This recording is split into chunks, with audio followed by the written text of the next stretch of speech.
شريك له وأشهد أن محمدا عبده ورسوله أما بعد. எல்லாம் வல்ல ஏக இறைவனின் அன்பும் அருளும் நம் உயிரினு மேலான நபிகள் நாயகம் ஸல்லல்லாஹு அலைஹி வஸல்லம் அவர்கள் மீதும் அவர்களது வாழ்க்கை வழிகாட்டுதல்களை தங்களால் இயன்றளவு பின்பற்றி வாழ்ந்து மரணித்த நபித்தோழர்கள் மீதும் நபித்தோழியர்கள் மீதும் குறிப்பாக இங்கு அமர்ந்திருக்கும் நம் அனைவர் மீதும் என்றென்றும் நின்று நிலவட்டுமாக. கண்ணியத்திற்குரிய எல்லாம் வல்ல அல்லாஹுவின் நல்லடியார்களே, இஸ்ரவேலர்கள் ஒரு வரலாற்று பார்வை என்ற தலைப்பின் கீழாக கடந்த சில நாட்களாக சில வரலாற்று நிகழ்வுகளை நாம் அறிந்து வருகிறோம். அந்த வகையில் நேற்றைய தினம் நபி தாவூத் அலைஹிஸ்ஸலாம் அவர்களின் காலம் முதல்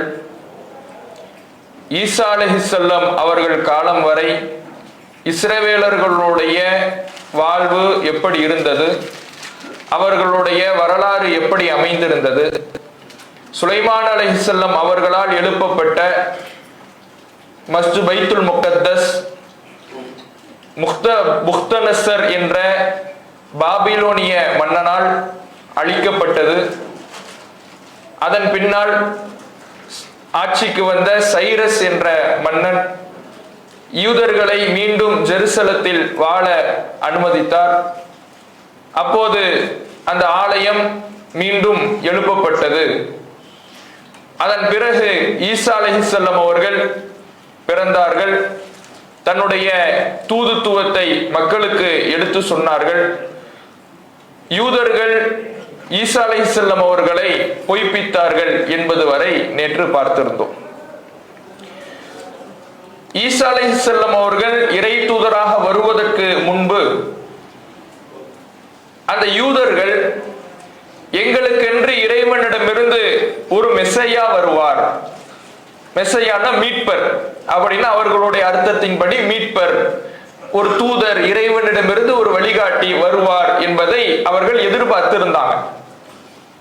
அந்த நேரத்தில் தான் நபி ஈசா அலைஹிஸ்ஸலாம் அவர்கள் பிறக்கிறார்கள். அவர்களுடைய பிறப்பே ஒரு அற்புதமாக இருந்தது. அப்ப இவ்வளவு நாள் எதிர்பார்த்து கொண்டிருக்கிறோம் என்று சொல்லக்கூடியவர்கள் ஏற்றுக்கொள்ளத்தக்க வகையில் ஒரு சான்றையும் அவருடைய பிறப்பிலேயே இறைவன் காண்பித்து விட்டான். அப்போது அவர்களை ஏற்றுக்கொள்வதுதான் மிக நியாயமான ஒரு விஷயமாக இருக்கும். பனி இஸ்ரவேலர்களுக்காக அனுப்பப்பட்ட தூதராகத்தான் ஈசா அலைஹிஸ்ஸலாம் அவர்கள் இருக்கிறார்கள். தன்னை இறை தூதர் என்று பிரகடனம் செய்கிறார்கள். அந்த யூத இனத்தில் ஒருவராகத்தான் ஈசா அலைஹிஸ்ஸலாம் அவர்கள் அனுப்பப்பட்டிருக்கிறாங்க. அப்படி அனுப்பப்பட்டிருக்கின்ற பொழுது நம்பிக்கை கொள்ளாமல் இருப்பதற்கு எந்த ஒரு தடையும் இல்லாமல் அவ்வளவு தெளிவான சான்றுகளை அல்லாஹ் அடுத்தடுத்து ஈசா அலைஹிஸ்ஸலாம் அவர்களின் மூலமாக சமர்ப்பிக்கிறார். ஆனாலும் ஈசா அலைஹிஸ்ஸலாம் அவர்களை யூதர்கள் பெரும்பாலும் நம்பிக்கை கொள்ளவில்லை. ஏன்னா ஈசா அலைஹிஸ்ஸலாம் அவர்களுக்கு முன்பு மதகுருமார்கள் என்று அவர்கள் இருந்தார்கள் என்பதை நேற்று பார்த்தோம். நிறைய மதகுருமார்கள் யூதர்கள் இருந்தாங்க. அவர்கள் தான் பெரிய அளவிலே அதிகாரம் பெற்றவர்களாக இருந்தார்கள். மன்னர்களை விட மிகப்பெரிய அதிகாரம் படைத்தவர்களாக ஒரு மன்னர் ஒரு முடிவை எடுக்கும் பொழுது கூட இந்த யூத மதகுருமாரிடம் ஆலோசித்துத்தான் எடுக்கக்கூடிய அளவிலே மிகப்பெரிய வலிமை வாய்ந்தவர்களாக, சக்தி வாய்ந்த ஒரு இடத்தில் இருப்பவர்களாக இருந்தார்கள். இப்படி மதகுருமார்கள் இருக்கின்ற வேளையில் ஈசா அலைஹிஸ்ஸலாம் தன்னை தூதராக பிரகடனம் செய்து விட்டால் இவர்களுக்கான மதிப்புகள் குறைந்துடும். ஒரு தூதர் வந்துட்டார்னா அதுக்கு பிறகு மதகுருமார்கிட்ட ஆலோசனை கேட்கிறது இருக்குமா? இருக்காது. அப்ப இதனாலேயே ஈசா அலைஹிஸ்ஸலாம் அவர்களை மறுக்க வேண்டும் என்பதற்காக, பொய்ப்பிக்க வேண்டும் என்பதற்காக, அவர் தூதர் இல்லை என்று மக்களிடத்திலே எடுத்து சொல்ல வேண்டும் என்பதற்காக பல்வேறு பொய்களையும் பல்வேறு அவதூறுகளையும் அள்ளி வீசுகிறார்கள். இறை தூதர்னா எப்படி இருப்பார் என்று எங்களுக்கு வேதத்தில் சொல்லப்பட்டிருக்குது. அது மாதிரி எந்த விதத்திலேயும் ஈசா இல்லை என்று சொல்லுகிறார்கள். சனிக்கிழமை எங்களுக்கு புனித நாளாக அறிவிக்கப்பட்டிருக்கிறது. அந்த நாளில் எந்த ஒரு வேலையும் நாங்கள் செய்யக்கூடாது என்று சொல்லப்பட்டிருக்கிறது. ஆனால் இவர் அந்த நாளிலே குணப்படுத்துகிறார், நிவாரணம் கொடுக்கிறார் என்று சொல்லுகிறார்கள். இப்படி நிறைய தவறான பிரச்சாரங்களை ஈசா அலைஹிஸ்ஸலாம் அவர்களுக்கு எதிராக செய்கிறாங்க. அதில் உச்சபட்சமாகத்தான் ஈசா அலைஹிஸ்ஸலாம் அவர்களுடைய பிறப்பை கொச்சைப்படுத்தினாங்க. அவர்களுடைய பிறப்பு தகப்பனார் இல்லாமல் இறைவனுடைய கட்டளையினால் பிறக்கிறாங்க. அப்படி இறைவனுடைய கட்டளையினால் பிறந்ததே ஒரு மிகப்பெரிய அற்புதம். அந்த அற்புதத்தை கொச்சைப்படுத்தும் விதமாக, மரியம் அலைஹிஸ்ஸலாம் அவர்களின் மீது அவதூறை அள்ளி வீசும் விதமாக இந்த யூதர்கள் பிரச்சாரம் செய்கிறாங்க. இதை பற்றி குர்ஆன், திருமறை குர்ஆன் சொல்லுகிறது. சூரத்து நிசா 4வது அத்தியாயம் 156வது வசனத்துல அல்லாஹ் சொல்றான், கௌலிஹிம் அலா மரியம புஹ்தானன் அலீமா. மரியமின் மீது மிகப்பெரிய அவதூறை, அபாண்டத்தை அவர்கள் சுமத்தினார்கள் என்று குர்ஆன் சொல்லுது. என்ன அவதூறு சொன்னாங்க? அவர்களுடைய கற்பொழுக்கத்தை பற்றித்தான் அவதூறு சொல்லி இருக்கிறாங்கிறது குர்ஆனுடைய வார்த்தையிலிருந்து நமக்கு தெரியுது. ஆனாலும் இவர்கள் நேரடியாக என்ன வார்த்தையில சொன்னாங்க என்பதை அவர்களுடைய வேதத்திலிருந்தே நாம தெரிந்து கொள்வதாக இருந்தால், பைபிளிலே யோவான் அப்படிங்கிற ஒரு அதிகாரம் இருக்கு. இன்னைக்கு கிறிஸ்தவர்கள் பைபிள் வேதம் வச்சிருக்கிறாங்கல்ல, இந்த பைபிளில் யோவான் அப்படிங்கிற ஒரு அதிகாரம் இருக்கிறது. அந்த அதிகாரத்தில் 8வது அத்தியாயம் 41வது வசனத்திலே இந்த யூதர்கள் இயேசு கிறிஸ்துவை எப்படி அணுகினார்கள் என்று சொல்லப்படுகிறது. ஈசா அலைஹிஸ்ஸலாம் அவர்களுக்கு யூதர்களுக்கு பிரச்சாரம் செய்றாங்க. அப்படி பிரச்சாரம் செய்கின்ற பொழுது, உங்களுடைய முன்னோர்கள் இருந்த மாதிரி நீங்க இருக்கிறீங்க, உங்க முன்னோர்கள் எந்த தப்புல இருந்தாங்களோ அதே தப்புல தான் நீங்க இருக்கிறீங்க என்று இயேசு பிரச்சாரம் செய்றார். அப்படி பிரச்சாரம் செய்கின்ற பொழுது இந்த யூதர்கள் இயேசு அவர்களிடத்தில் ஒரு பதில சொல்றாங்க, நாங்கள் வேசித்தனத்தினால் பிறந்தவர்கள் அல்ல. நாங்க வேசித்தனத்தினால் பிறந்தவர்கள் அல்ல ஈசா நபிட்ட சொல்றாங்கன்னா, இயேசுட்ட சொல்றாங்கன்னா, அப்ப இயேசுவை என்னன்னு சொல்றாங்க? தவறான வழியில் பிறந்தவர், நீங்க விபச்சாரத்தினால் பிறந்தவர் என்று மரியம் அலைஹிஸ்ஸலாம் அவர்களுடைய கற்பொழுக்கத்தின் மீது அபாண்டத்தை சுமத்துகிற வகையிலே, ஈசா நபி அவர்களுடைய பிறப்பை கொச்சைப்படுத்துகிற வகையிலே அவர்களுடைய பேச்சு இருக்கிறது. இதை பைபிள் சொல்லி காட்டுது. அதே மாதிரி யூதர்களுக்குன்னு ஒரு வேதம் இருக்கு. அதாவது யூதர்கள் சொல்றத பைபிள் எடுத்து சொல்லுது. சரி, யூதர்களுடைய வேதத்துல என்ன இருக்குது அப்படின்னு பார்த்தா, யூதர்களுக்கு தௌராத் அருளப்பட்டுச்சுன்னு குர்ஆன் சொல்லுது. யூதர்களுக்கு எந்த வேதம் அருளப்பட்டுச்சு? தௌராத். இந்த தௌராத்தை அவர்கள் தங்களுடைய கைகளால் எழுதி அதில் இருக்கக்கூடிய சட்டங்களை நீக்கி மனித கரைகள் படிந்த புத்தகமாக மாத்திட்டாங்க. பல நூற்றாண்டுகளுக்கு பிறகு அவர்கள் தல்மூத் அப்படிங்கிற ஒரு புத்தகத்தை தொகுக்கிறாங்க. யூதர்கள் என்ன பண்றாங்கன்னா, தல்மூத் அப்படிங்கிற ஒரு புனித நூலை தொகுக்கிறாங்க. இந்த நூலினுடைய நோக்கம், அம்சம் என்னன்னா, இதுவெல்லாம் யூதர்களுக்கு வந்த வாய்மொழி சட்டங்கள். தௌராத் என்பது இறைவன் ஏடாகவே கொடுத்தான்னு பார்த்தோம்ல. மூசா அலைஹிஸ்ஸலாம் அவர்களுக்கு தௌராத் எப்படி வந்துச்சு? ஏடுகளாக வந்துச்சுன்னு பார்த்தோம். ஏடுகளாக இறைவன் கொடுத்த சமயத்திலேயே சில வாய்மொழி சட்டங்களையும் இறைவன் மூசாவுக்கு கொடுத்தான். அதனுடைய தொகுப்பும் தௌராத்தினுடைய விளக்கமும் தான் இந்த தல்மூத் அப்படின்னு சொல்லி, இந்த தல்மூதை என்ன பண்றாங்க? புனித நூலாக கருதுகிறார்கள். இந்த தல்மூத் பல நூற்றாண்டு காலமாக எழுதப்படுது. ஒரே நேரத்தில் எழுதப்பட்ட ஒரு புத்தகம் கிடையாது. இயேசுவுக்கு பின்னால் பல நூற்றாண்டுகளுக்கு பின்னால் கிட்டத்தட்ட ஒரு 200 ஆண்டுகளாக இந்த புத்தகம் எழுதப்படுகிறது. 200 ஆண்டுகளாக என்ன எழுதப்படுகிறது? எப்படி எழுதப்படுகிறது அப்படின்னா, யூத மத குருமார்கள் இருக்கிறாங்கல்ல, அவர்கள் என்ன பண்றாங்கன்னா, அவர்களுக்கு இருக்கக்கூடிய தௌராத்தில் உள்ள சட்டங்கள், வாய்மொழி சட்டங்கள், இதை பற்றி எல்லாம் விவாதிக்கிறாங்களாம். ஒருவர் இன்னொருத்தவர்கிட்ட கருத்து பரிமாற்றம் பண்றாங்க. இப்படி பண்ணும் பொழுது அதில் இருக்கக்கூடிய விளக்கங்கள் என்ன என்று விவரிக்கிறாங்க. அதுதான் இந்த தல்மூத். இப்ப நாம ஹதீஸ் ரீதியா பார்த்தோம்னா நமக்கு ஹதீஸ் இருக்குது. ஹதீஸுக்கு ஷரஹ்னு இருக்கும்ல, ஹதீஸுக்கு விளக்க உரை. இப்ப புகாரி ஹதீஸ் கிதாப் இருக்குது. புகாரி ஹதீஸ் கிதாப்னா என்ன? நபிகள் நாயகம் ஸல்லல்லாஹு அலைஹி வஸல்லம் அவர்களுடைய ஹதீஸ்களை புகாரி இமாம் ஒரு தொகுப்பாக எழுதி வச்சிருக்கிறார். இந்த புகாரி கிதாபுக்கு ஷரஹ் என்று, விளக்க உரை என்று இப்னு ஹஜர் எழுதி வச்சிருப்பார். அப்ப இப்படி விளக்க உரை எழுதி வச்சிருக்கிறோம்ல, இதையெல்லாம் தாண்டி அவர்களுடைய அந்த தல்மூத் என்பது இன்னைக்கு மதுஹப் இருக்குதுல்ல, முஸ்லிம்கள்ல மதுஹப்னு பின்பற்றுறாங்களா? மதுஹப்னா என்ன? நாங்க குர்ஆன் ஹதீஸை ஆய்வு செய்து மக்களுக்கு மார்க்க சட்டம் சொல்லுகிறோம் என்று ஷாஃபி மதுஹப், ஹனஃபி மதுஹப்னு எழுதி வச்சிருக்கிறாங்கல்ல, யூதர்களுடைய மதுஹப் தான் தல்மூத். யூதர்கள் எங்களுக்கு அருளப்பட்ட இந்த தோரா வேதத்தையும் வாய்மொழி சட்டங்களையும் எங்களுடைய மதகுருமார்கள் விவரித்து விவாதித்து அதனுடைய சட்டங்களை எழுதி வைத்திருக்கிறார்கள் என்று தல்மூத் என்கின்ற ஒரு புனித நூலை அவர்கள் கடைபிடிக்கிறார்கள். அதுதான் தௌராத்துக்கு அடுத்து மிகப்பெரிய புனித நூலாக யூதர்களால் கருதப்படுகிறது. அந்த தல்மூதுங்கிற வேதத்துல அவர்கள் ஷப்பத் அப்படிங்கிற ஒரு அதிகாரம் இருக்கிறது. ஷப்பத் அப்படிங்கிற ஒரு அதிகாரம், அதுல 104b அப்படிங்கிற பகுதியில இதை பற்றி ஈசா அலைஹிஸ்ஸலாம் அவர்களை பற்றி அவர்கள் என்ன எழுதி வச்சிருக்கிறாங்கன்னா, அதாவது but the one who had relations with his mother and fathered him was named பண்டேரா. அதாவது மரியம் வந்து பண்டேரா என்பவரோடு தொடர்பில் இருந்தார்கள், அவர்கள்தான் இயேசுவுக்கு தகப்பனாராக கருதப்படுகிறார் அப்படின்னு எழுதி வச்சிருக்கிறாங்க. மரியம் அலைஹிஸ்ஸலாம் அவர்களை கொச்சைப்படுத்தும் விதமாக, அவர்களுடைய கற்பொழுக்கத்தை கேவலப்படுத்தும் விதமாக பண்டேரா என்பவரோடு அவர்களுக்கு ஒரு தொடர்பு இருந்தது, அவர்களின் மூலமாக பிறந்தவர் தான் இயேசு என்று ஈசா நபியை அவ்வளவு மட்டப்படுத்தி எழுதி வச்சிருக்கிறாங்க. இப்ப நாம இதை ஏன் மேற்கோள் காட்டுறோம் அப்படின்னா, இன்றைக்கு யூதர்கள் இஸ்ரேல்ல இருக்கிறாங்க, அவர்களுக்கு முழு சப்போர்ட் யாரு? கிறிஸ்தவர்கள் தான். பிரிட்டிஷ் அவங்க தான் இந்த இஸ்ரேல் உருவாவதற்கு காரணம்.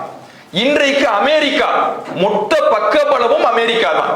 அப்ப யூதர்களுக்கு மிகப்பெரிய எதிரியாக இருக்க வேண்டியவர்களே கிறிஸ்தவர்கள் தான். முதல் இடத்துல எதிர்க்க வேண்டியவர்களே கிறிஸ்தவர்கள் தான். யூதர்களை வெறுக்க வேண்டியவர்கள், யூதர்களை எதிர்க்க வேண்டியவர்கள் யார் என்றால் கிறிஸ்தவர்கள் தான். ஏன்?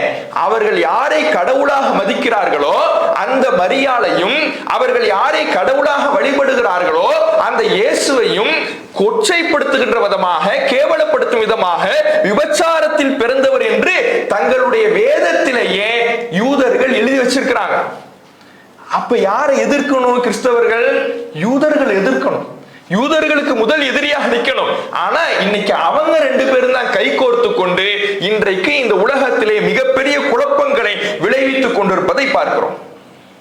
அப்ப இப்படி அவர்கள் ஈசா நபி அவர்களை கடுமையாக கொச்சைப்படுத்துறாங்க. அதை இன்றைக்கும் அவர்களுடைய வேதங்களில எழுதி வச்சிருக்கிறாங்க. ஒரு கட்டத்துல அங்க ரோமர்கள் தான் ஆட்சியில் இருந்தாங்க. அவர்களிடத்துல ஈசா நபி அவர்களை தப்பும் தவறுமாக சொல்லி கொலை முயற்சிக்கு அவர்கள் ஆட்படுத்துறாங்க. கொலை முயற்சி நடக்கிறது ஈசா நபி அவர்களை. இந்த நேரத்தில் அவர்களுடைய இறுதி முடிவு எப்படி அமைந்தது என்பதை, யூதர்களுடைய நம்பிக்கை என்னன்னா, இயேசு கொல்லப்பட்டு விட்டார் அப்படிங்கறத யூதர்களுடைய நம்பிக்கை. இயேசு ரோமர்களுடைய ஆட்சியில மக்களால் கொல்லப்பட்டு விட்டார் அப்படிங்கிறது யூதர்களுடைய நம்பிக்கை. கிறிஸ்தவர்களுடைய நம்பிக்கை அப்படின்னா என்னன்னா, கிறிஸ்தவர்களுடைய நம்பிக்கையை பொறுத்தவரையில பவுல் அப்படிங்கிற ஒரு ஆள் இருக்கிறார். கிறிஸ்தவ உலகத்துல பவுலுங்கிற ஒரு ஆள் இருக்கிறார். அந்த பவுலுடைய வார்த்தைகள் தான் இன்றைக்கு கிறிஸ்தவமே. ஈசா நபி சொன்னதெல்லாம் கிடையாது. ஈசா நபி சொன்னதை இன்னைக்கு செஞ்சுக்கிட்டு இருக்கிறாங்க கிறிஸ்தவர்கள். ஈசா நபி சொன்னதை பின்பற்றிக்கிட்டு இருக்கிறாங்க. ஈசா நபிக்கும் இன்றைக்கு இருக்கக்கூடிய கிறிஸ்தவத்துக்கும் எந்த தொடர்புமே கிடையாது. இன்றைக்கு இருக்கக்கூடிய கிறிஸ்தவம் எதை அடிப்படையாக கொண்டதுன்னா, பவுல் என்ற ஒரு தனி நபரை அடிப்படையாக கொண்டது.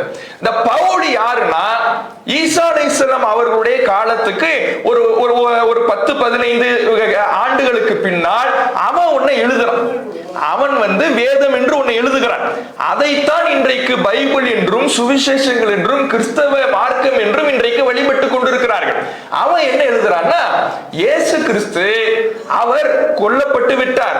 முதல்ல அவர் என்ன பண்றாரு? கொல்லப்பட்டு விட்டார். ரோமர்களால் சிலுவையில் அறையப்பட்டு விட்டார். ஆனால் சிலுவையில் அறையப்பட்டு ஒரு 3 நாட்களிலேயே மீண்டும் உயிர்த்தெழுந்து இறைவனுடைய மகனாக வந்தார். அதுவரை ஒரு மனிதராகத்தான் வலம் வந்தார். அதுவரை ஒரு இறை தூதராகத்தான் வெளிவந்தார். தீர்க்கதரிசியாகத்தான் வெளிவந்தார். அப்படி வந்தவர் அவர் ரோமர்களால் கொல்லப்பட்டார்ல, யூதர்களால் கொல்லப்பட்டார்ல, யூதர்களால் கொல்லப்பட்டு 3 நாட்களுக்கு பிறகு மீண்டும் உயிரோடு வந்தார், உயிர்த்தெழுந்தார். உயிர்த்தெழுந்த பொழுது அவர் இறைவனுடைய மகனாக வந்தார் என்பதை அவர்களுடைய பைபிளிலேயே ரோமர் அப்படிங்கிற அதிகாரத்துல 1வது அத்தியாயம் 4வது வசனத்துல எழுதி வச்சிருக்கிறாங்க. அப்ப கிறிஸ்தவர்களுடைய நம்பிக்கை என்ன? சிலுவையில் அறையப்பட்டு கொல்லப்பட்ட இயேசு கிறிஸ்து 3 நாட்களுக்கு பிறகு உயிர் தெழுந்து வந்து இறைவனுடைய மகனாக வந்தார் அப்படிங்கிறது அவர்களுடைய நம்பிக்கை. இப்ப இந்த 2 நம்பிக்கையுமே குர்ஆன் மறுக்குது.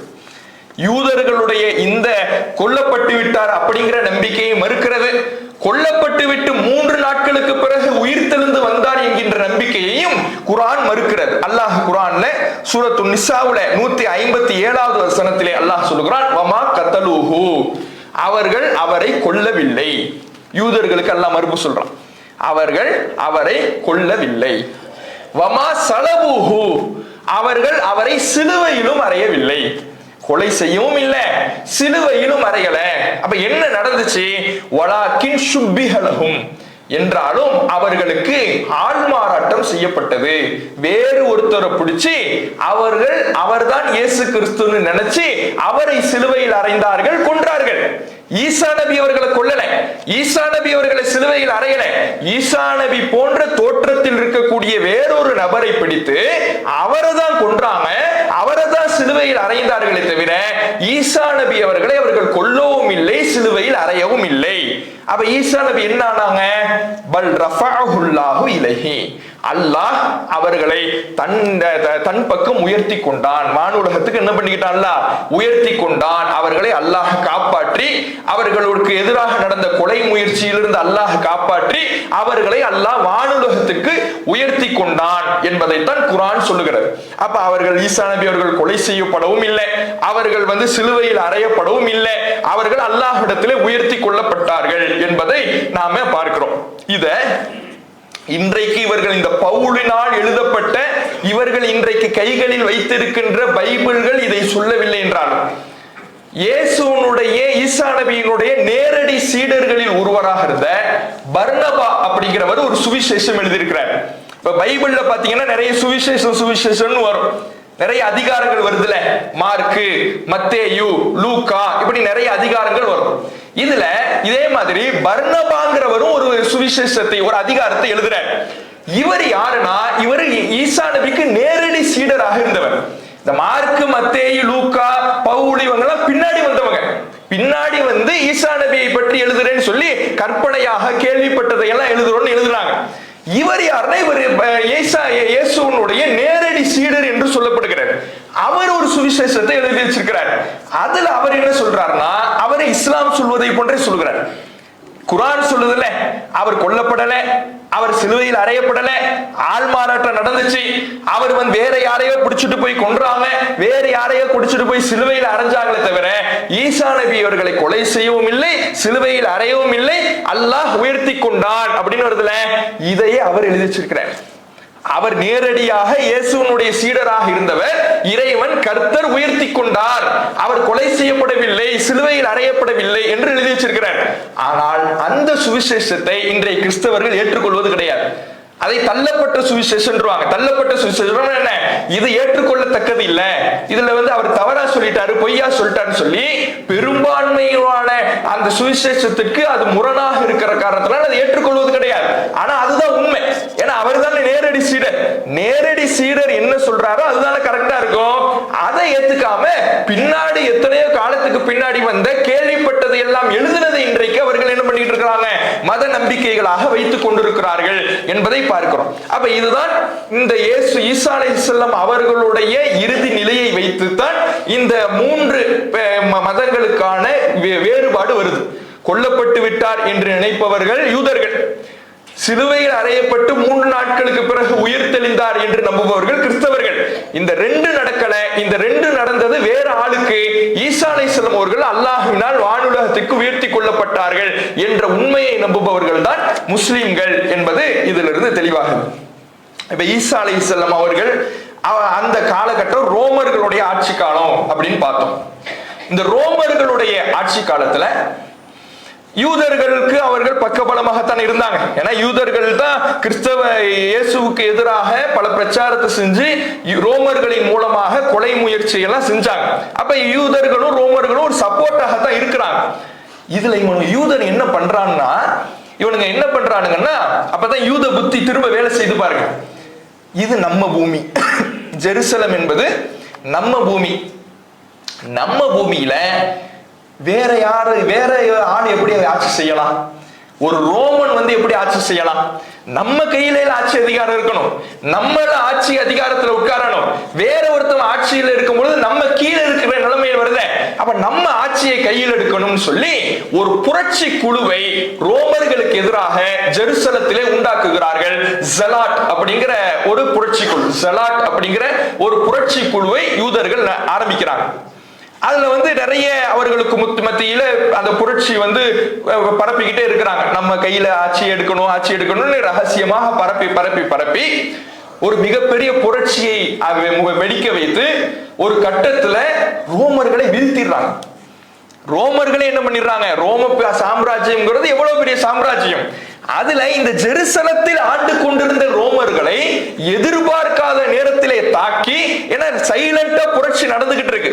இவங்க என்ன பண்றாங்கன்னா சைலண்டா ஒவ்வொரு ஆளையும் ஆட்கள் திரட்டி ஒரு சைலண்ட் புரட்சி இங்க நடந்துகிட்டு இருக்கு. சைலண்ட் புரட்சியினால இவங்க வந்து அதை கண்டும் காணல. யூத மதகுருமார்கள் தானே, மதகுருமார்கள் என்ன பண்ணிட போறாங்க, அவர்கள் மதத்தை தான் பேசிக்கிட்டு இருப்பாங்க என்று அசால்ட்டா இருந்ததுனால எதிர்பார்க்காத விதத்தில் வந்து தாக்கி ரோமர்களை வீழ்த்தி இவர்கள் ஆட்சியில் அமர்ந்துடுறாங்க. ஆனா ரோம சாம்ராஜ்யம் சும்மா விடுமா? இத்தாலியை தலைமையிடமாக கொண்டதுதான் ரோம சாம்ராஜ்யம். அப்ப ரோம சாம்ராஜ்யம்ங்கிறது சாதாரணமாக ஒரு சின்ன ஊரு குறுநில மன்னர்கள் கிடையாது. உலகத்தினுடைய பெரும்பகுதியை ஆண்டவர்கள், உலகத்தினுடைய பெரும்பகுதியை தன்னுடைய கட்டுப்பாட்டுக்குள்ளே வைத்திருந்தவர்கள். அவ்வளவு பெரிய சாம்ராஜ்யம். இன்றைக்கு இருக்கக்கூடிய அமெரிக்கா, ரஷ்யா போன்ற வல்லரசுன்னு பேசுறோம்ல, இதையெல்லாம் தூக்கி சாப்பிடக்கூடிய வகையில இருந்த சாம்ராஜ்யம். அவங்க சும்மா விடுவாங்களா?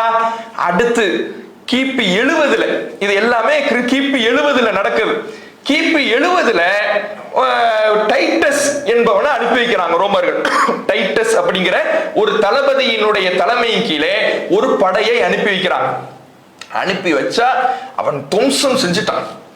வந்து போட்டு எல்லாரையும் தாக்கி கொலை செய்து யூதர்கள் தப்பிச்சால் உயிர் பிழைச்சா போதும்னு சொல்லி ஜெருசலத்தை விட்டு ஓடி, ஏற்கனவே 2வது தடவை கட்டி வச்சிருந்தாங்களே சைரஸ் உடைய காலத்துல மஸ்ஜித் அல்-அக்ஸா, பைத்துல் முகத்தஸ், அதையெல்லாம் அவன் இடித்து சிதலமடைய வச்சு அப்படி சதைச்சிட்டான் அந்த பள்ளிவாசலை.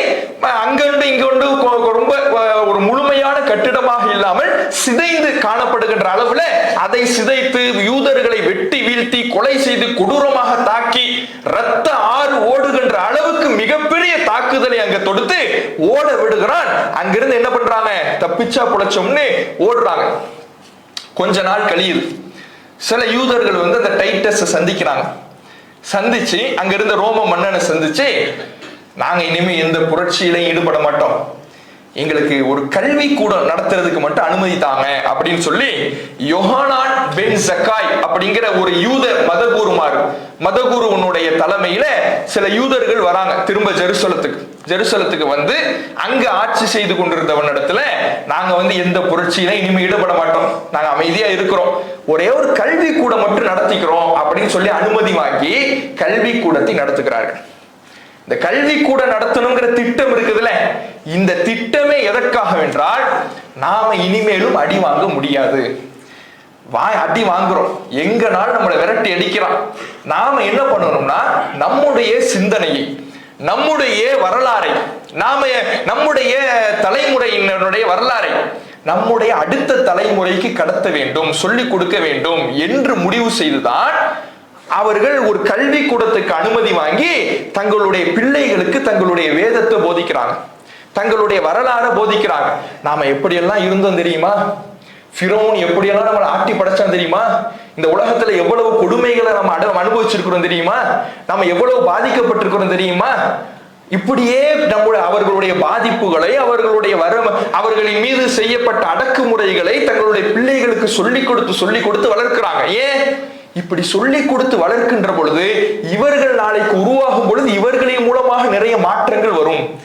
இந்த நிலையை மாற்றுவதற்கு நாம பாதிக்கப்படாமல் இருப்பதற்கு இவன் நாளைக்கு முன்னேறி வருவான் என்று அந்த யூதர்கள் கல்வி கூடங்களை ஆரம்பித்து தங்களுடைய மதத்தை போதித்து, தங்களுடைய கொள்கைகளை போதித்து, தங்களுடைய வரலாறுகளை போதித்து தங்களுடைய பிள்ளைகளை உருவாக்குகிறார்கள். இப்படியே ஒரு 100 ஆண்டுகள் கிட்ட இப்படியே ஓடுகிறது. மற்ற இடங்கள்ல எல்லாம் கூட இங்கிருந்து தப்பிச்சு போனான்ல, இங்கிருந்து தப்பித்து போன யூதர்கள் தாங்கள் இருக்கக்கூடிய இடங்கள்ல சில புரட்சிகளை செய்தாலும் கூட ஜெருசலத்தில் இருக்கக்கூடிய இந்த யூதர்கள் கப்பு சுப்புன்னு இருக்கிறான். ஏன்னா டைட்டஸ் அடிச்ச அடி அப்படி, அவன் அடிச்ச அடியில மிரண்டு போனவர்கள் கல்வி கூட மட்டும் நடத்திக்கிறோம்னு சொல்லி இங்கேயே அமைதியாக சில யூதர்கள் வாழ்ந்து கொண்டு இருக்கிறார்கள்.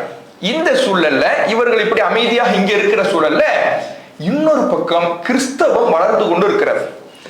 இந்த பவுலினால் கிறிஸ்தவம் ஈசா அலைஹிஸ்ஸலாம் அவர்கள் பனி இஸ்ரவேலர்களுக்காக மட்டும்தான் இறை தூதராக அனுப்பப்பட்டாங்க. பனி இஸ்ரவேலர்களுக்கு மட்டும்தான் பிரச்சாரம் செஞ்சாங்க.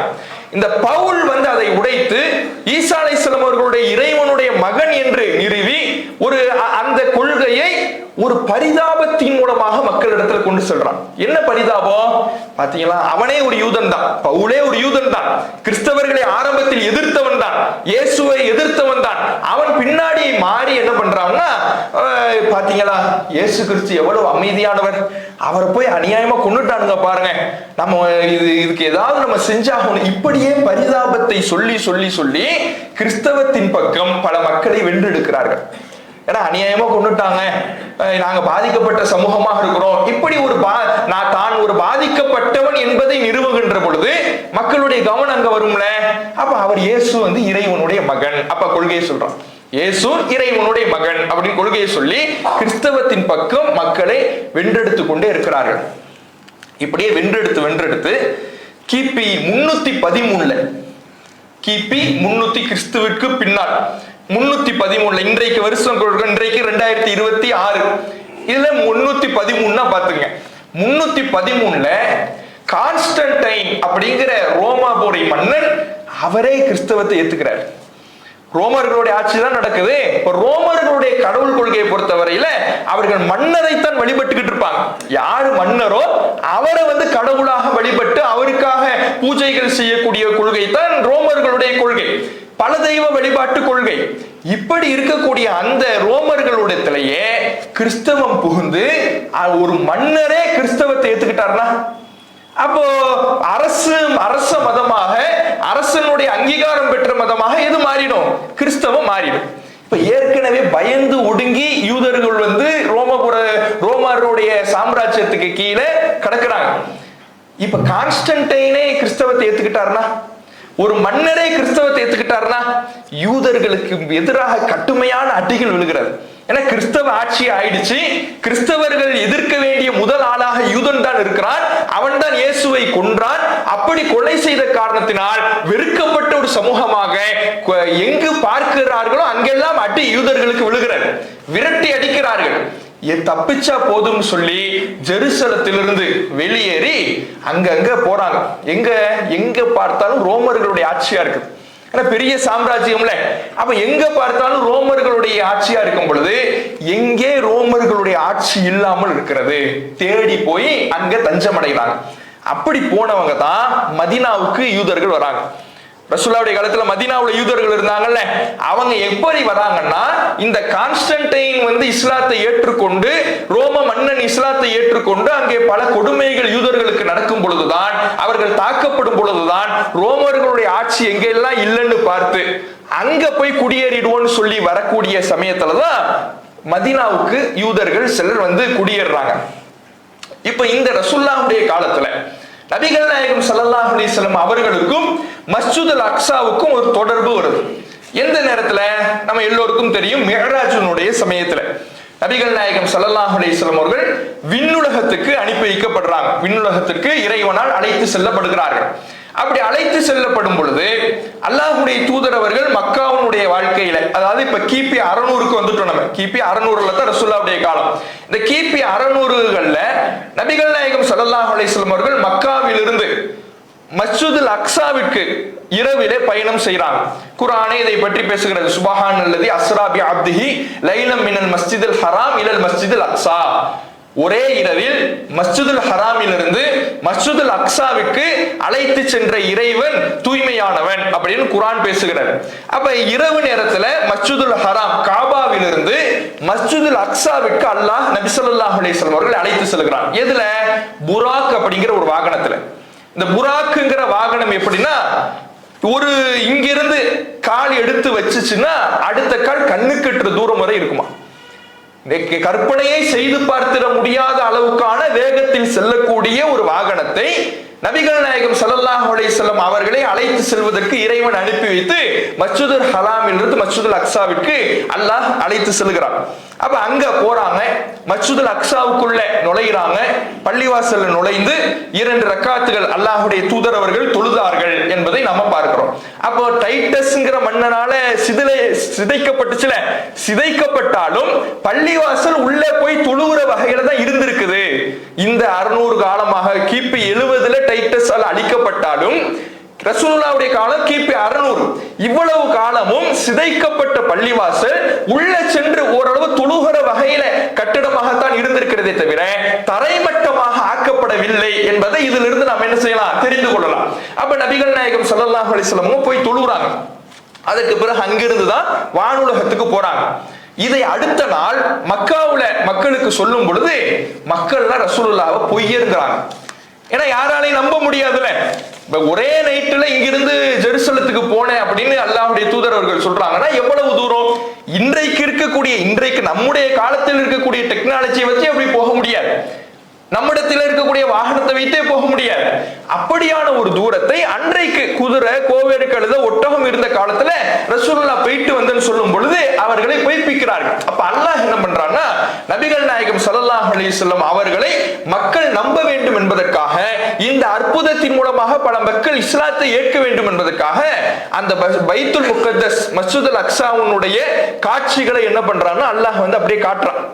அல்லாஹ்வுடைய தூதர் அவர்கள் மக்களுக்கு எடுத்து சொல்றாங்க, நான் எங்க போனேன் தெரியுமா, மஸ்ஜிதுல் அக்ஸாக்கு போனேன். மஸ்ஜிதுல் அக்ஸாக்கு போனீங்க, பைத்துல் முகத்தஸுக்கு போனீங்கன்னா நீங்க அது எப்படி இருந்துச்சுன்னு சொல்லுங்கன்னு அங்க போயிட்டு வந்த சில பேர் கேட்கிறாங்க. போயிட்டு வந்த அங்கிருந்து வியாபார தொடர்பு இருந்துச்சு. சிரியாவுக்கும் மக்காவுக்கும் வியாபார தொடர்பு இருந்துச்சு. மக்காவிலிருந்து சிரியாவுக்கு வியாபாரம் போவாங்க. அப்படி போகக்கூடிய வழியில ஜெருசலம் இருக்கிறதுனால அந்த பகுதிக்கு போயிட்டு வரக்கூடியவங்களா இருந்தாங்க. அப்ப நீங்க அங்க போயிருந்தீங்கன்னா, ஒரே நைட்டுல போயிருந்தேன்னு சொல்றீங்க, அது நம்புற மாதிரி இல்ல. சரி, போயிருந்தீங்கன்னா அது எப்படி இருக்கும்னு சொல்லுங்க ரசூலுல்லாஹ்ட்ட கேட்கும் பொழுது நபி ஸல்லல்லாஹு அலைஹி வஸல்லம் அவர்களுக்கு அல்லாஹ் அந்த காட்சியை காட்டுகிறான். அப்படியே ஒரு வீடியோவாக அல்லாஹ் காட்டுகிறான். அதை பார்த்து அல்லாஹ்வுடைய தூதர் அவர்கள் இப்படி இருக்கும் இப்படி இருக்கும் விவரிக்கும் பொழுது அவர்கள் நம்பினார்கள் என்பதை நாம பார்க்கிறோம். அப்ப இது நபிகள் நாயகம் ஸல்லல்லாஹு அலைஹி வஸல்லம் அவர்களுடைய காலகட்டத்துல. இதே காலகட்டத்தில் அல்லாஹ்வுடைய தூதர் அவர்களுடைய இதே 600 காலகட்டத்துல 614 கிபி 614ல ரோமுடைய ஆட்சியில தானே இருந்துச்சு. இப்ப இந்த ரோமர்கள் தோற்கடிக்கப்பட்டு பாரசீகர்கள் வெல்கிறார்கள். பாரசீகம் அப்படிங்கிற ஒரு சாம்ராஜ்யம் இருந்துச்சு. ரோம சாம்ராஜ்யம் ஒரு புறம், இன்னொரு புறம் பாரசீகத்தினுடைய சாம்ராஜ்யம். ரோமர்கள் அளவுக்கு மிகப்பெரிய சாம்ராஜ்யம் இல்லை என்றாலும் அவர்களுக்கு அடுத்தபடியான ஒரு பேரரசு, ஒரு சாம்ராஜ்யம்னா பாரசீகர்களுடைய, பெர்சியன் அப்படிங்கிறோம்ல, இன்றைக்கு ஈரான், அந்த சாம்ராஜ்யம் தான் இருந்தது. அப்ப இந்த பாரசீகர்களுடைய சாம்ராஜ்யம் வென்று அவர்களுடைய கைக்கு ஜெருசலம் போகிறது. இப்படி இவங்க வெல்றாங்கல்ல, ரோமர்களை பாரசீகர்கள் வெல்றாங்கல்ல. இதுல என்ன நடக்குதுன்னா, ஏற்கனவே ஜெருசலத்திலிருந்து ஓடி போனாங்கல்ல யூதர்கள், பல நாடுகளுக்கும் ரோமர்கள் ஆட்சியினுடைய ஆட்சி இல்லாத பகுதிகளுக்கெல்லாம் ஓடி போனாங்கன்னு பார்த்தோம்ல. அவங்க என்ன பண்றாங்கன்னா, பாரசீகர்கள் ஜெருசலத்துக்கு படையெடுத்து போறாங்க. இந்த நேரத்துல பாரசீகர்களோடு நாம ஒரு டீலிங் பேசிக்கிட்டா நாம திரும்ப ஜெருசலத்துக்கு போறதுக்கு உதவும் அப்படின்னு சொல்லி அங்கங்க கடக்கிற யூதர்கள் என்ன பண்றான்னா ஒரு திட்டம் போட்டு அவன் எல்லாம் வரான். பாரசீகர்கள்ட்ட பேசுறான், பெர்சியர்கள்ட்ட பேசுறான். என்ன பேசுறான், நாங்க உங்களுக்கு இந்த போரிலே நீங்கள் வெல்வதற்கு உதவுகிறோம், படை வீரர்களாக வருகிறோம், நாங்கள் உங்களுக்கு பக்கபலமாக இருக்கிறோம், உங்களோடு சேர்ந்து போரிடுகிறோம், நாங்கள் எந்த தியாகத்தையும் செய்ய தயார், நாங்க உங்களுக்கு பக்கபலமா இருக்கிறோம் என்று சொல்லி, நாங்கள் இந்த போரிலே வென்று விட்டால் ஜெருசலம் மட்டும் எங்களுக்கு, மற்ற எல்லாத்தையும் நீங்க வச்சீங்க, ஜெருசலம் மட்டும் எங்களுக்குன்னு ஒரு டீலிங் பேசுறான். சரின்னு சொல்லி ரோம சாம்ராஜ்யத்தை எதிர்க்கணும்னா வரவணையெல்லாம் கூப்பிட்டுக்கணும். அப்பதான் ரோம சாம்ராஜ்யம்ங்கிற ஒரு மிகப்பெரிய சாம்ராஜ்யத்தை பாரசீகர்களால் வெல்ல முடியும். அப்ப இவன் யூதர் வந்த உடனே சரின்னு சொல்லி அவர்கள் பாரசீகர்களும் ஏற்றுக்கொண்டு போறாங்க, போருக்கு போறாங்க. போர்ல ரோமர்களை தோற்கடிக்கிறார்கள். பாரசீகர்கள் அவருடைய ஆட்சி வருகிறது. பாரசீகர்களுடைய ஆட்சி வந்த உடனே யூதர்களை அங்கே ஆட்சியில் அமர்த்தி விட்டு அவர்கள் திரும்ப ரிட்டர்ன் போறாங்க. இதை பற்றி குர்ஆனே நமக்கு சொல்லி காட்டுகிறது. சூரத்து ரூம் ரோம் அப்படிங்கிற அத்தியாயத்தினுடைய 2 மற்றும் 2 4வது வசனத்து வரை அல்லாஹ் பேசுகிறான். குலிபத்து ரோம், ரோம் தோற்கடிக்கப்பட்டு விட்டது அல்லாஹ் ரசூலுல்லாஹ்வுக்கு அறிவித்து கொடுக்கிறான். ஏன் அறிவித்து கொடுக்கிறான்னா, இந்த போர் நடந்துகிட்டு இருந்துச்சுல, இந்த போர் நடந்து கொண்டு இருக்கக்கூடிய சூழல்லையே மக்கத்து இணை வைப்பாளர்கள் மிக சந்தோஷப்படுறாங்க. ஏன் சந்தோஷப்படுறாங்கன்னா, பெர்சியாவுடைய பாரசீகத்தினுடைய கை தான் ஓங்கி இருக்குது. பாரசீகம் என்பது பல தெய்வ வழிபாடுடைய கொள்கை உள்ளது, நெருப்பை வணங்கக்கூடியவர்கள். அப்ப நெருப்பை வணங்கக்கூடிய கொள்கை என்பது பல தெய்வ வழிபாட்டு கொள்கை என்பது அந்த இணை வைப்பாளர் மக்கத்து இணை வைப்பாளர்களுடைய கொள்கைக்கு தோதுவா இருக்குது. ஏன்னா அவனுடைய கொள்கையும் பல தெய்வ வழிபாட்டு கொள்கை தானே, 2 பேருடைய கொள்கையும் தோதுவா இருக்குது. ரோமர்களுடைய கொள்கை என்ன? கிறிஸ்தவம். கிறிஸ்தவம் என்பது என்ன? வேதம் வழங்கப்பட்டவர்கள். அப்ப கிறிஸ்தவமும் வேதம் வழங்கப்பட்டவர்கள், இஸ்லாமும் வேதம் வழங்கப்பட்டவர்கள். பெர்சியா பல தெய்வ வழிபாடு, மக்கத்து இணை வைப்பாளர்கள் பல தெய்வ வழிபாடு. இப்ப பெர்சியாவுடைய கை ஓங்கும் பொழுது, அவர்கள் வெல்லும் பொழுது அவன் என்ன பண்றான்? சந்தோஷம் பண்றான். நம்ம ஆட்கள் தான் அவங்களும், அவங்க நம்ம ஆட்கள் வென்றுட்டாங்க, வேதம் வழங்கப்பட்ட கிறிஸ்தவர்கள் தோத்துட்டாங்க, அதே மாதிரி இங்க வேதம் வழங்கப்பட்ட முகமதும் தோற்பார் என்று அவர்களுக்கு ஒரு சந்தோஷம். இப்படி சந்தோஷம் அடைந்து கொண்டிருக்கக்கூடிய வேளையில அல்லாஹ் ரப்பல் ஆலமீன் இந்த செய்தி அறிவிக்கிறான். ரோம் தோற்கடிக்கப்பட்டு விட்டது, ஆனால் சில வருடங்களிலேயே மீண்டும் ரோம் வெல்லும். மீண்டும் என்ன பண்ணும்? ரோமர்களுடைய கை ஓங்கும், அவர்கள் வெல்வார்கள். அந்த நேரத்திலே இறை நம்பிக்கையாளர்கள் சந்தோஷம் கொள்வார்கள் என்று அல்லாஹ் ரப்பல் ஆலமீன் குர்ஆனிலே சொல்லி காட்டுகிறான். அப்ப பாரசீகர்களுடைய கை ஓங்கி வந்துருச்சுல, அங்க பாரசீகர்களுடைய ஆட்சி தான் வருது. பாரசீகர்களுடைய ஆட்சி வந்த உடனே ஏற்கனவே பேசின டீலிங் அடிப்படையில யூதர்களை அங்க ஆட்சியில் அமர்த்தி விட்டு பாரசீகர்கள் போயிடுறாங்க. போனா இவன்ற அட்டூழியம் தாங்க முடியல. இவன் ஏற்கனவே வரலாறு பார்த்துட்டோம்ல, தலைகீழாகத்தான் நடப்பான். என்ன வாய்ப்பு கிடைச்சாலும் என்ன பண்ணிடுவான்? அப்படியே தலைகீழா மாறிடுவான். இவ்வளவு அட்டிப்பட்டு போனோமே, இப்பயாவது வாயை பொத்திக்கிட்டு கொஞ்ச நாள் அடங்கி இருப்போம்னு அடங்கல. நம்ம கையில் ஆட்சி வந்துருச்சுல, இப்போ ஏற்கனவே கிறிஸ்தவர்கள் அங்க இருந்தாங்களே, கிறிஸ்தவர்களை எல்லாம் அடிக்கிறான். ரோமர்களுடைய ஆட்சியில் தானே, அப்ப அங்க கிறிஸ்தவர்கள் மக்கள் தான் இருந்திருப்பாங்க, கிறிஸ்தவ மக்களை எல்லாம் அடிக்கிறான். அடித்தால் இந்த செய்தி இவனுக்கு ஆட்சியை கொடுத்துட்டு போன பாரசீகர்களுக்கு கிடைக்குது. என்னடா இவன் சும்மா இருப்பான்னு பார்த்தா இன்னொரு பிரச்சனை இவன் கொண்டு வந்துருவான் போல இருக்க என்று சொல்லி அவன் என்ன பார்க்கிறான்? இவன் யூதன்கிறது ரொம்ப சொற்பமா இருக்கிறான், ஆளு கம்மி. இன்னைக்கே 0.2% தான் இன்னைக்கு இருக்கிறான்.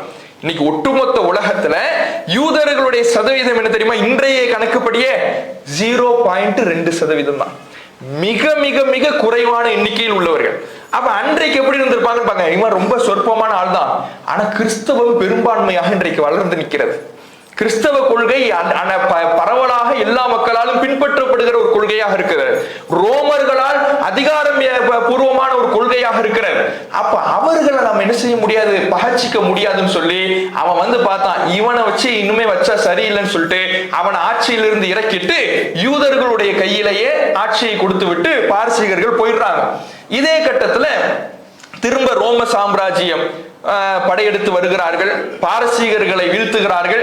மீண்டும் ரோமுடைய கையிலே நபிகள் நாயகம் ஸல்லல்லாஹு அலைஹி வஸல்லம் அவர்கள் முன்னறிவிப்பு செஞ்சாங்கல்ல, அதே அடிப்படையிலே ரோமர்களுடைய ஆட்சியில இந்த ஜெருசலம் என்பது வந்து விடுகிறது. இது கிபி 627 627 இருந்து 638 வரை ரோமர்களுடைய, அதாவது கிறிஸ்தவர்களுடைய ஆளுகைக்கு கீழே தான் ஜெருசலம் பைத்துல் முக்கத்தஸ் இருக்கிறது.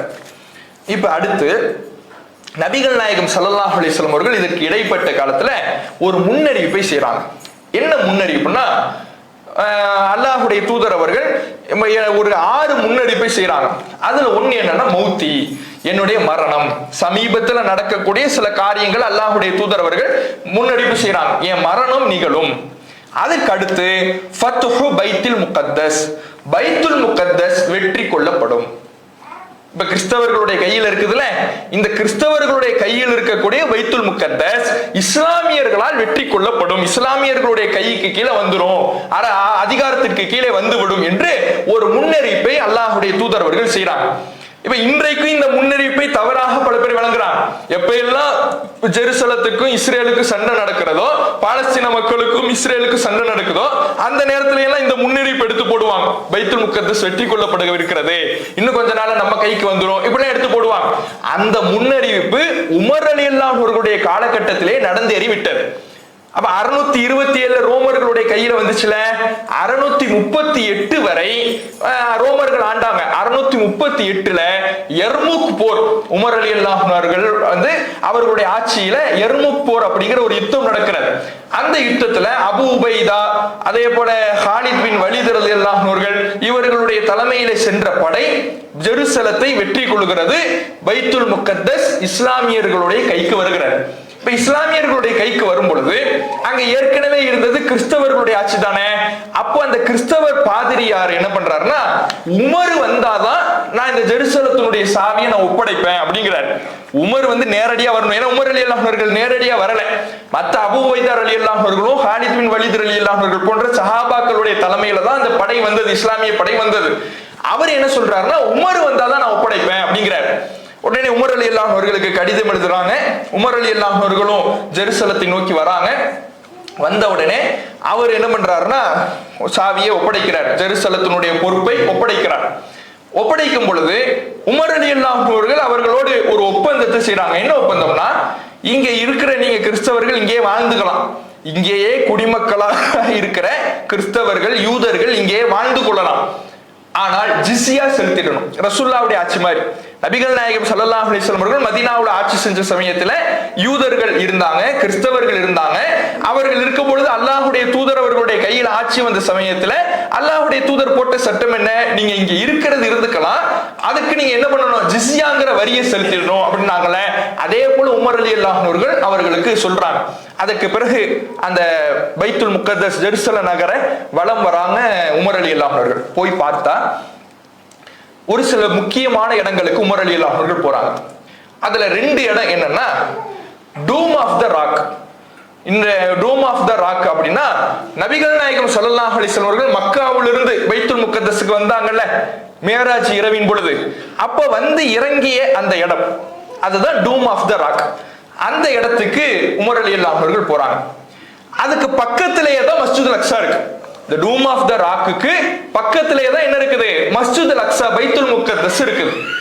இந்த 2 இடத்தையும் போய் பார்த்தா இந்த கிறிஸ்தவர்கள் என்ன பண்ணி வச்சிருக்காங்கன்னா, அந்த 2 இடத்தையும் குப்பை கொட்டுற இடமா மாத்தி வச்சிருக்காங்க.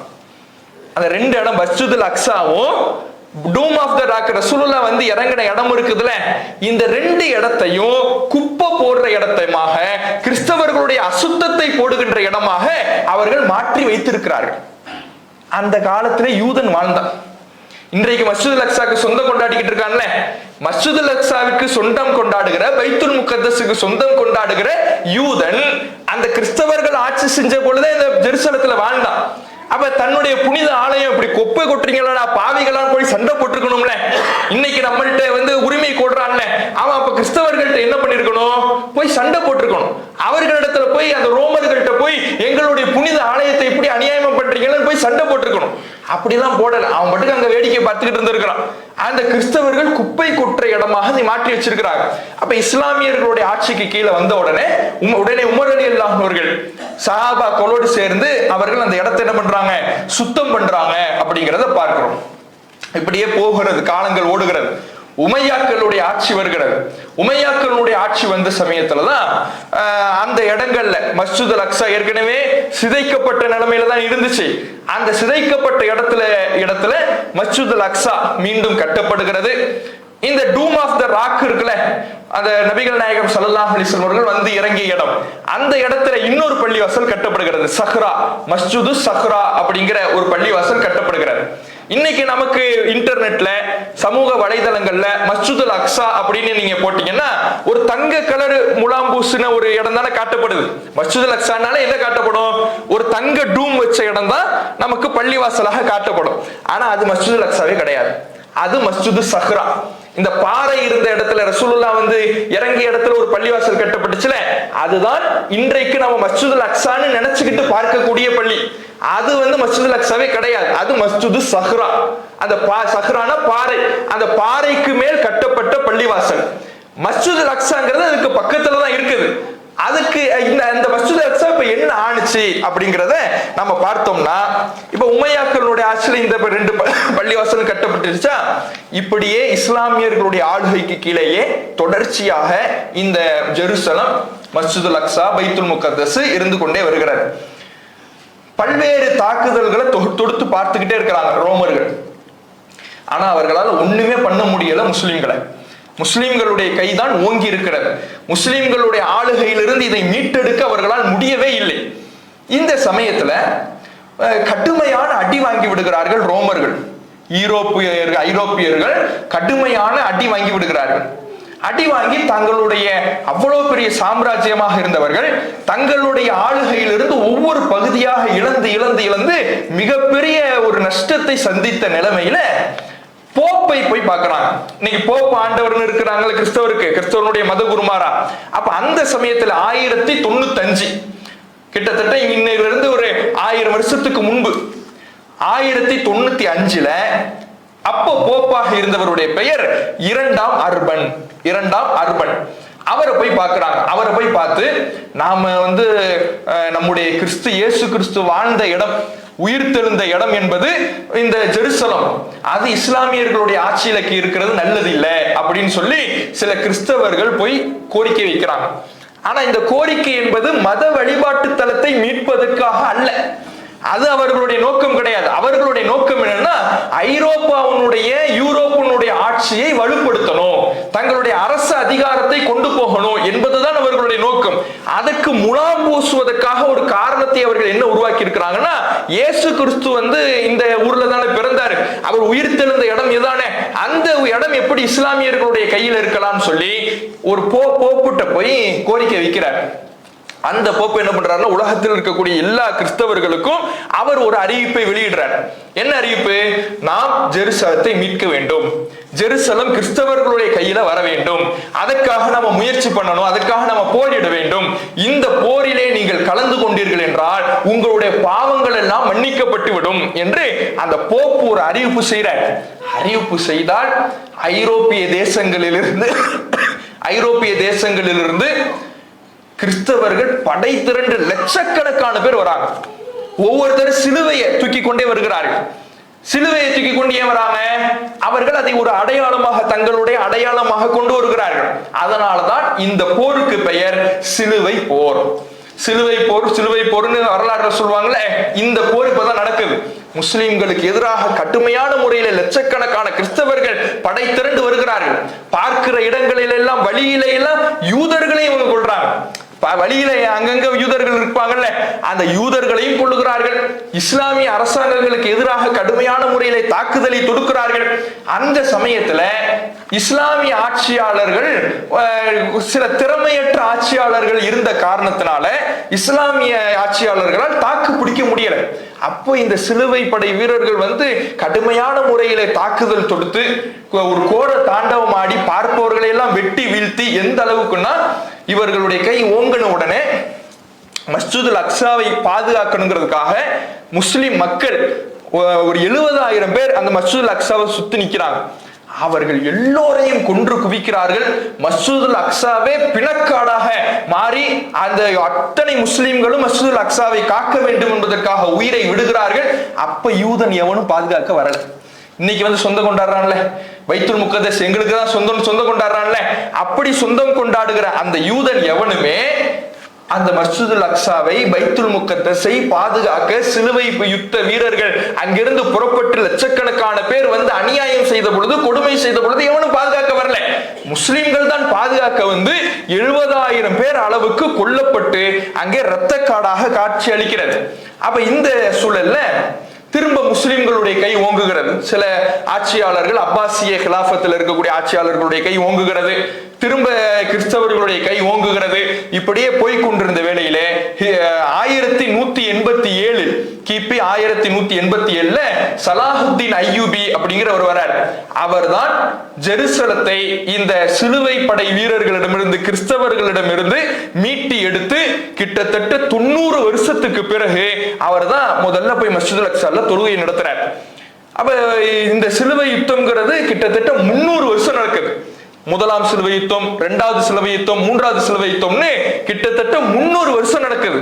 அதுல மிகப்பெரிய வெற்றியை பெற்று முஸ்லிம்களுடைய ஆளுகைக்கு கீழே மீண்டும் ஜெருசலத்தை கொண்டு வந்தவர் யாருன்னா சலாஹுத்தீன் அய்யூபிங்கிறவர் தான்.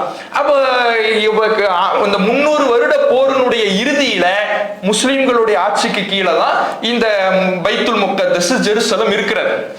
இப்படியே போய்கிட்டு இருக்கும் பொழுது யூதர்கள் விரட்டி அடிக்கப்பட்டுட்டாங்க. மொத்தமாக கிறிஸ்தவர்கள் வந்து இறங்கினதுனால யூதர்களை உரு தெரியாமல் அழித்து இந்த சிலுவை போரினுடைய முடிவிலே ஒரு யூதன் கூட ஜெருசலத்தில் இல்லாத அளவுக்கு விரட்டி அடிச்சுட்டாங்க.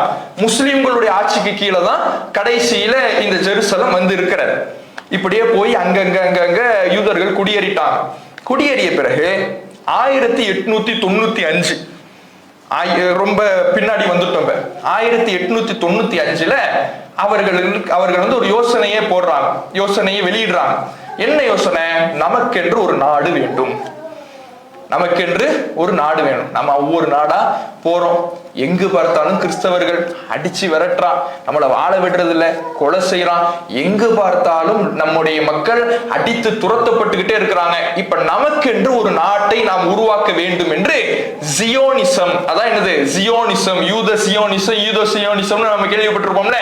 அப்போதுதான் அந்த ஜியோனிசத்தினுடைய ஐடியா உருவாகிறது. அந்த ஐடியாவை போட்டவன் யாருன்னா தியோடர் ஹெர்சல் அப்படிங்கிறவன் தான் அந்த ஐடியாவை, இன்றைக்கு இஸ்ரேல் ஒரு நாடு உருவாகி இருக்குதுன்னா அதுக்கு காரணம் அவன் தான் உருவாக்குறான். அந்த ஐடியாவை சொல்லுகிறான், முன்மொழிகிறான். அப்படி முன்மொழிந்து அவன் வந்து என்ன பண்றான்னா, ஒரு நாடு உருவாக்குறதுனா சாதாரண உருவாக்கிட முடியாதுல்ல, அதுக்கு பொருளாதாரத்தை திரட்டணும். யூத பணக்காரர்களுக்கெல்லாம் கடிதம் எழுதுறான். கடிதம் எழுதி வாங்க நமக்கென்று ஒரு நாடை உருவாக்கும்னு அவன் அழைக்கிறான். அழைத்து ஒரு ஆலோசனை கூட்டத்தை நடத்த முடிவு செய்தால் அந்த ஆலோசனை கூட்டத்துக்கு வந்த யூதர்கள் மொத்தம் 6 பேர் தான். இன்னைக்கு நாட்டை உருவாக்கிட்டான். நாட்டை உருவாக்குனதுக்கு வந்த யூதர்கள் எத்தனை பேரு? வெறும் 6 பேர். அந்த 6 பேர் நினைச்சு முடிவு செஞ்சு இன்னைக்கு நாட்டையும் வாங்கிட்டான் பாருங்க. அப்ப அந்த 6 பேர், இந்த தியோடர் ஹெர்சல்ங்கிறவன் ஒரு பத்திரிகையாளன், அவன் தான் இந்த ஐடியாவை என்ன பண்றான், நமக்கென்று ஒரு நாடை உருவாக்கணும்னு சொல்லி நிறைய ஐடியாவை பேசுறான். இதுல எப்படி அவர்கள் இந்த நாட்டை கையகப்படுத்தினார்கள், எப்படி கொள்ளைப்புறமாக வந்தார்கள், முஸ்லிம்கள் தான் ஒட்டுமொத்தமாக பைத்துல் முக்கத்தஸையும் ஜெருசலத்தையும் சிலுவை யுத்த வீரர்கள் வந்து நாசம் செய்த பொழுது பாதுகாத்தவர்கள், உயிரை கொடுத்தவர்கள், போரிட்டவர்கள், தங்களுடைய ஆளுகைக்கு கீழே வைத்திருந்தவர்கள் முஸ்லிம்கள் தான். பைத்துல் முக்கத்தஸை குப்பை கூடமாக மாற்றியிருந்தவர்கள் தான் கிறிஸ்தவர்களும் யூதர்களும். அப்படி இருந்த இஸ்லாமியர்களிடமிருந்து இந்த ஊரை, இந்த நாட்டை எப்படி அவர்கள் கைப்பற்றினார்கள், எப்படி அவர்கள் கொள்ளைப்புறமாக வந்தார்கள், இன்றைக்கு இஸ்ரேல் என்ற நாடு உருவாவதற்கு பின்னணியில என்ன இருக்கிறது, இது இல்லாம நபிகள் நாயகம் ஸல்லல்லாஹு அலைஹி வஸல்லம் அவர்களுடைய காலத்தில் இந்த யூதர்கள் எப்படி இருந்தார்கள், இவர்களுடைய இறுதி முடிவு எப்படி இருக்கும் என்பதையெல்லாம் இன்ஷா அல்லாஹ் நாளைய தினம் இறுதி நாளன்று நாம இந்த தகவல்களை அறிந்து கொள்வோம். அஸ்ஸலாமு அலைக்கும் வரஹ்மத்துல்லாஹி வபரகாத்துஹு.